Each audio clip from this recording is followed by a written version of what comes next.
is Daniel, and welcome to this. Yeah, this is the 42055 bucket wheel excavator, released in 2016. About 4,000 pieces. Yeah,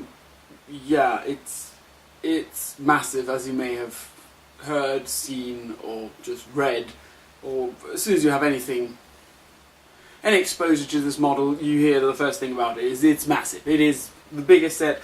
I'm not sure to date. I'm not sure if the new red crane has more parts or not, but it's up there. It's top tier in the size category of Lego Technic models, definitely. 72 centimeters long, 41 centimeters high. I'm not sure if that includes these weird lamps up here, but you know, something like that. And about 29 centimeters wide. It has this lovely little digger with it. There we go, lovely little digger. There, you've probably digger. I say digger. It's a truck, and put that away. Yeah, I built it. I like it. But as always, I see a small problem, or there's something I don't like about it. Many people say it's much too slow. I don't mind that. These machines are slow. They're not fast machines. They are really, they're titans. These things can be bigger than a house. It's quite a good scale, actually. It's minifig scale, more or less. But it had some functions that weren't motorized. It has a single XL motor up here, and that was it. And it sort of runs everything off that XL motor. So the strain on that engine is pretty extreme. And then still, on top of that, it has some non-motorized functions. The first function, for instance, that is not motorized is this thing here. I'll just, there we go, move it here. This output conveyor had there we go, first mod, had a turny wheel, a cog here, which would turn it then per hand by just, you know, turning here. Basically, you should just move it with your hand. I mean, why have a cog down here? It has the cool thing that you can switch it. There's a gearbox down here, and you can switch it here. Move it a bit there, maybe you can see it a bit better. There's a gearbox there, which you can switch it to basically copy one of the functions that it has above. I'll get to the basic functions. That you can lock it in position, and however this machine turns, this thing then just stays locked in position, even though the whole superstructure is turning. That was manual, except for the locking it in position, fine, but the actual putting it where you want to have it, manual. And the changing of the height, you can change the height, the inclination of this entire top part. This doesn't wobble, but this entire thing can you can change the height of it, and that was a hand screw back here. You had to sit there and turn for half an hour until the thing went up. Yeah, no. We need full motorization of all functions. I'm not having to turn wheels on my model. I want to just switch on motors and start pressing buttons and stuff. I'll do that. Again, I have a very small amount of power functions. I have a single XL motor, a single M motor, I have a battery box, I have an IR receiver. Those are my power functions. I do not own any other power functions. I haven't ordered any new ones yet. I don't own any cables, or I don't own any switches. That's all I have. So that's what I'm using. And that's, I think, easy, because most people will, that's the sort of base level of power functions that most people have. Additionally, I wanted to split the load a bit, and so I wanted to add an extra engine to take off some of the functions that this guy has without completely re-engineering the thing. So I've left it basically how it was beforehand. The engine, the main motor is back here, which does the digging and excavating parts. The battery box for that is back here. It still has long drive chains running down here and down the arm completely to motorize all the functions down there. But there is an additional set of engines and batteries down here to take off some of the functions that would have had to be passed down from this all the way down to the vehicle. How I'm going to switch it on is not how it used to work, but you can switch it on and it will turn. And it's slow, yes, and it sometimes jams, yes. I have left the slip gears in. Switch it off again, it's quite loud. Here we go. I have left the slip gears in. I don't really want to damage my engine. I really made sure in all my parts that I was building to leave a lot of slack in the entire system. So I put the slip gears in with the thought that if anything doesn't work, I'll take them out again. And there we go. I left them in. They don't disturb me. It runs. Yeah, you can, if something gets stuck, you can just stop it. But there is actually a bit of, you can actually notice there's a bit of pressure there. So it's fine. For what I'm doing, and as I said, I give it to a child to play with as well. That's a good feature, because if not, some cog in this system is going to break. If I was using it just for me, or if I was using it as, I don't know, a module for a GBC or something where it should not get caught, then that would be bad. I'd take this out and I'd optimize it differently. It also, you can, there we go, you can turn it. Now this, I mean, you can hardly see it, but it's turning. And I can lock this down here, and then it will sort of basically, it moves about 5 degrees or 10 degrees, and then it sort of like locks in. I'll turn it back now. So, now it's back in position, set it back, turned it back a bit. What did I decide to do? The mod that I made, as I said, was to automate or to motorize the movement of the output conveyor, to motorize the changing of the bucket wheel height, and for that I needed to change the gearbox up here a bit as well as a result of that. What I've done here, we've got the bat box and the motors actually still on the superstructure. This is the turning part at the top. It's not actually connected to the bottom wheels. This motor here does the driving forward and backwards. There's a drive shaft running from all the way up here down here, which then was sort of like with about 20 cogs set through the entire superstructure to then go down through an axle into this drive chain for these 2 chains. I decoupled that axle about at this height. I used most of the cogs built in there because to get at that you would have had to completely take the whole thing apart, and as I said I didn't want to completely re-engineer it, so what I did, I'll just try and show you here. I can probably just take this apart off. What I've done is I've added, there we go, we've got the bat box, we've got the IR receiver, we've got the XL motor, and what it does, it has a weird drive chain going over here into a cog system, which then puts it down and connects it. At this point here, it connects it to a sort of a big, one of those big, medium-sized, sort of like rounded gears, and that is just in a position where it can exactly connect into one of the round gears, and that is in a position where it can exactly connect into all the gearing systems that are in the superstructure in this bottom piece. The whole thing has gotten only about two bars wider at this point, and this whole entire block here, all it's basically done is it filled in that there was just open space there beforehand, so it doesn't really add anything to the overall shape of the model in theory. I'm going to get the box, there we go, switch it on, run it backwards. It's still pretty slow. It hasn't made it much faster, slightly faster than it used to be, but it's still pretty slow. And then we can go forward again. But the drive chain is much shorter. Much shorter. So the strain is the same, but I think less power actually gets lost on the way there. There we go, run it all the way to the side of the thing. There we go, bang. This thing does not have any slip gears in it. 2 reasons. First, I don't really have space to put in the slip gears. There are 2 slip gears here, which are parallel, so that doubles the amount of torque you need to actually make them slip. I don't have the space to do that, and also I don't have the slip gears. I only own 1 extra slip gear which I ordered. When the piece came out I was like, what is that? I ordered it and never used it. Most models don't need it. Here, as I said, I actually see why it's there, because the stresses on these engines are ridiculous. I decided you could up gear it, but then the strain on the engine is just way too high. I didn't like that. You could really hear it struggle. You could notice that it was having problems. So instead what I did is I kept it quite low. It's a bit faster than it used to be, but not noticeably. Connected to the same bat box with the other, there we go, with the other system, with the other knob. If you set the little gear here, set the little gear here, you can see there is also an added bit here. Right here, in fact I'll just take the bat box off and you can see. There we go, this whole piece at the back here, that bit there, that's been added onto the back. That is actually longer. That's a piece which has actually been added on. It just basically an additional gearbox to make this M motor connect up to the place where this thing actually takes its power from, this middle gearbox here. And what I did was it had a cog in there which was just solid. It was just a solid cog locked in. It couldn't move at all. It was on a solid axle. What that was there for was to lock this in place, that you couldn't move it whatever happened. Now I don't need that, because I mean if I lock it into place to the engine, now it's locked into the engine, you can move it there. This you could always move it. You could always move it. There's about 10 degrees. But after that, it's connected into the gear system down here, which is geared down so hard that you really can't move it then. So what I did, I removed that solid cog underneath the gearbox, put an axle in and joined this back piece, which is just clocked onto the back, joined that up. And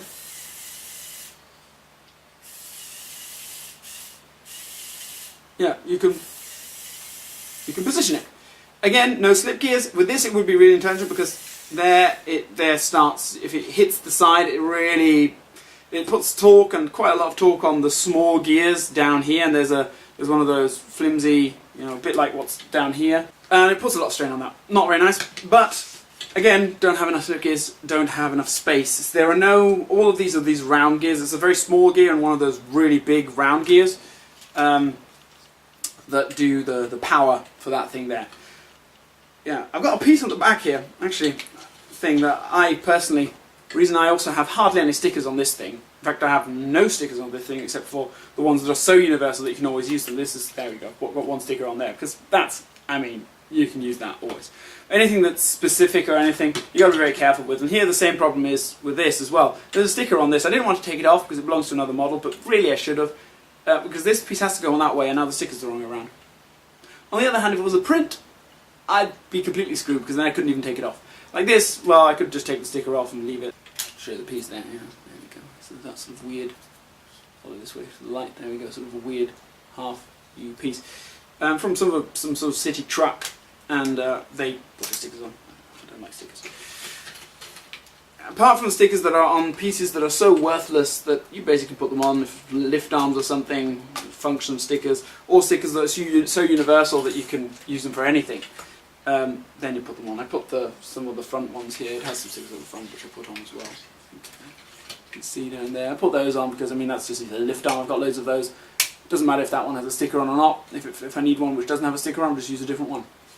But the panels here, I have very few of the panels, and therefore I left them original. There we go. So those are the functions down here. I'll disconnect this, turn it back here, switch off the power. Here also a little power system, and the power system here has a little, I can only move it in this direction. I've made a little holdy thing there. For the bucket wheel height, what I used was the old gear system, the drive chain that went down to power the treads, and just capped it here in the middle. Right down in there. Difficult to see. We'll get the camera a bit closer later on, but there's just where as soon as it arrives at the bottom, there's this shaft arrives at the bottom, and there are just 1, 2, 3 gears that just put it onto this front axle, which power these two actuators. I'm going to switch it on.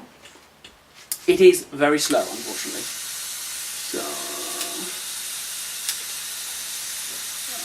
there we go. And now it will slowly start rising up. This I couldn't get faster. There you go. You can see, maybe you've seen it, maybe it's risen up a bit. There's an inline gearbox up there which is geared it up ever so slightly. You could gear it up even more. I've actually got a one link which is it's from a big to a small, and then I had it originally again, then from a big to a small down again. So it goes big, small, up, and then big, small, and that makes it an inline gearbox. I had to change the last 2 gears to just 2 same-sized gears because my motors were just slipping.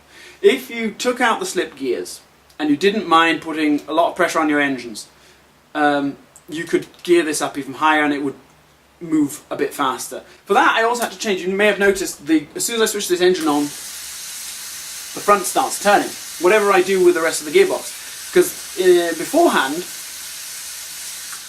I had in the middle, or the thing has in the middle, a gear selector between the power that goes down to the treads and the one that goes for the turning. And as soon as you switch that to the turning, this switches on.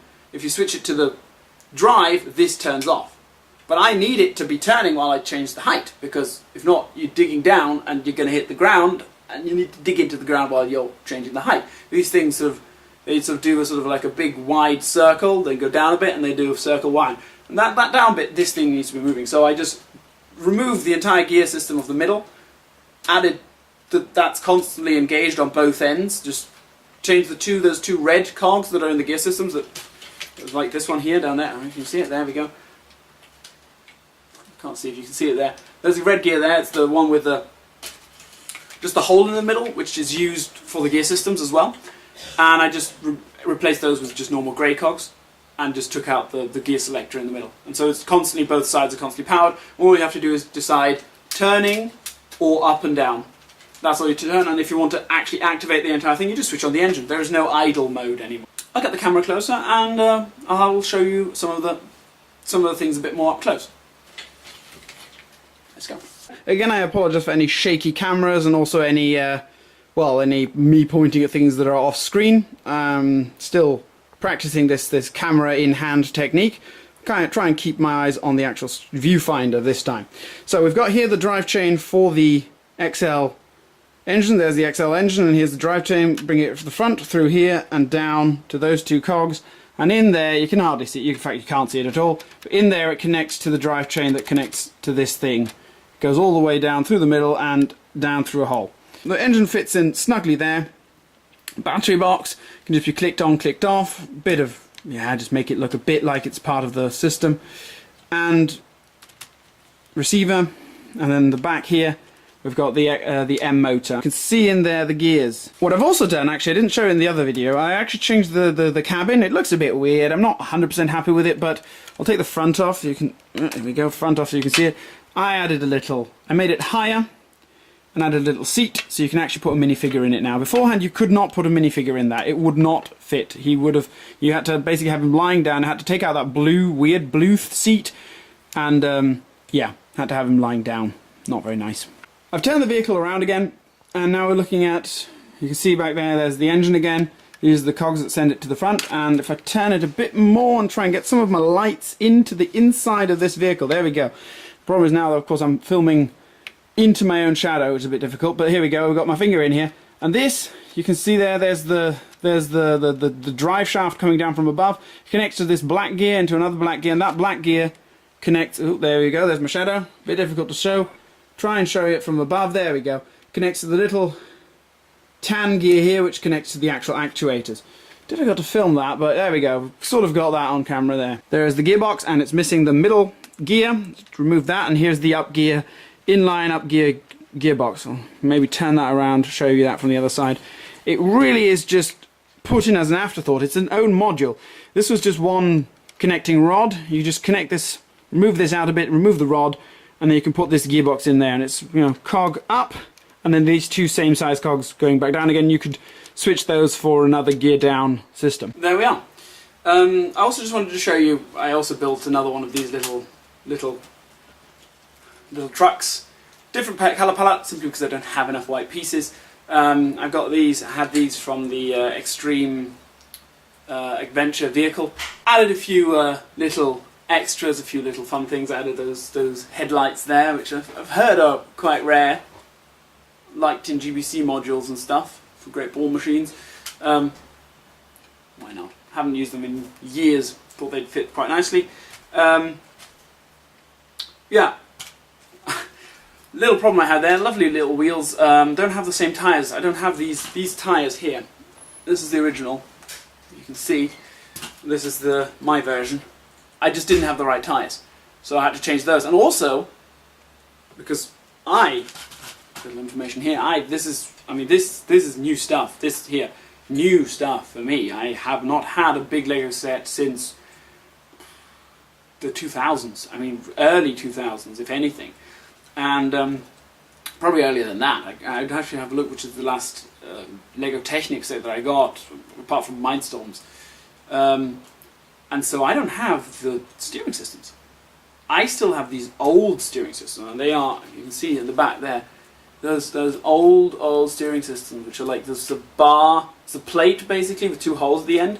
It's a 1x8 plate with two holes at the end, and it has specific pieces to then steer a vehicle with them. That's what I have. Problem I had there.